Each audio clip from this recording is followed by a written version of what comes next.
Hello and welcome back to another devlog. Today I'll be showing you the work I did this week.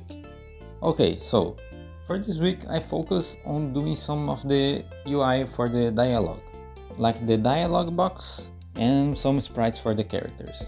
My vision is to have various sprites for the various emotions of the characters, but for this week I will only do one of two of them, just to get the idea. I started doing the main character and the gun. For the main character I did a normal pose, like her idol pose or something like that.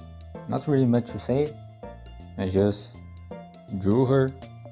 The time lapse is a little bit weird because when I was drawing the characters I couldn't decide if I would do shading or not. But in the end I decided I should do shading, so yeah. For the gun sprite, I took a picture of the 3D model to have a better idea on how to do the proportions. And for the last one I did for now is the receptionist. It took a little bit of time because when I decided to draw, initial ideas were not so good, I guess. I wanted to make her sprite on the table, or receptionist desk I guess, but in the end I decided to scrap that and decide to do a full body because it looks more clean. But yeah, the head took a little bit of time to get it right because I couldn't figure it out how to make the horns on an angle, but after that it was smooth sailing, except the arms because I couldn't decide what to do with them. And that's it basically. I also started to design some more enemies and stuff, but I won't show this devlog because it's stuff for the future. Not like a near future, more like a not so near future, but also kind of near. And that's it. That's all for my part, and now for the ubiquitous part of the programming and stuff and that sort of stuff. Very cool stuff. Yeah. Bye. Hello. Welcome back to the weekly devlog. This week was quite alright, so let's take a look at what has been done. Top, we have the dialogue system. I recreated it in order to finally be useful.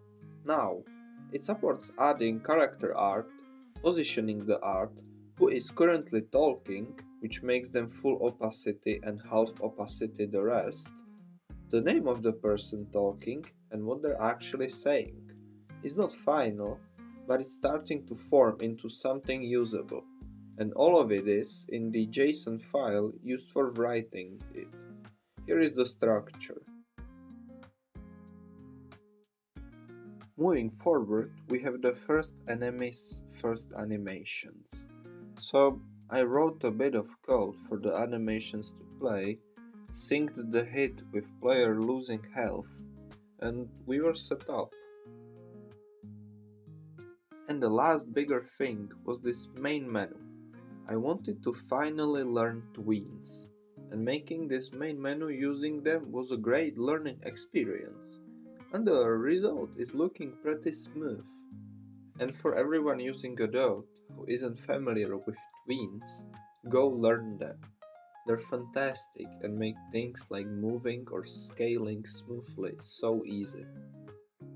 Other than this, only some bug fixing was made. I finally got rid of two really annoying bugs. Thank you very much for watching and see you next week. Bye bye.